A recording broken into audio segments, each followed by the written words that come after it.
Ayun na mga kabarangay, nagkaroon niya tayo ng bagong setup ngayon dahil dumating na nga ang ating piting garom na paglalagyan ni Mr. Blue ang ating flower horn. Tulad dyan nga, pinutol ko na yung 2 poste ng computer table na pinagpapatungan dahil hindi nga kakasya itong 15 gallon. So nagbawas na rin ako ng tubig dyan sa isang aquarium para maaris ko at maisukat at maidaan itong 15 gallon na aquarium. Dahil na nagpasya na rin akong yakit si Mr. Blue para matutuwa ng kanyang paglaki dahil lagi siya na agawan ng pagkain doon sa baba kasama ng mga koy at nanhammerhen.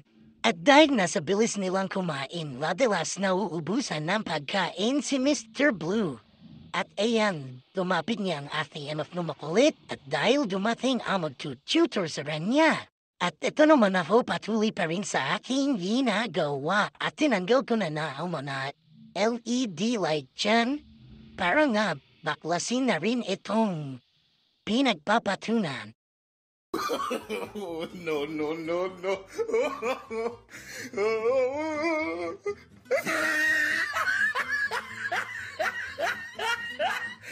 Ngunit hindi pa rin siya kasya kaya't ito babalik na naman ako sa umpisa.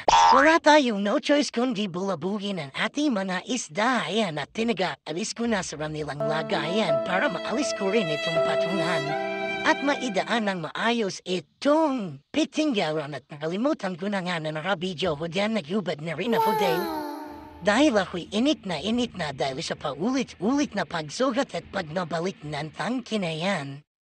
Ayan niya at magka-problema pa ako dahil hindi pa siya sumag. O sumobra pa ng konti gaya napakamot pa ako ng ulo dyan. Ginawa mo na lang ng paraan para maiayos ito at maibalik na sa dati niyang mga pwesto ang mga pangkinaping pinag-aalis. At okay na ang laki at unti-unti ko na naibabalik ang aking mga pinagtatanarapang tape pati mga LED at ito ang iniwan kong kalat. At may isa pang natira.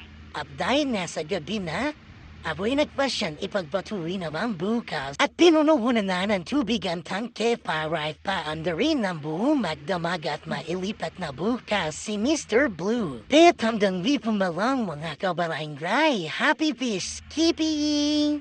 Peace!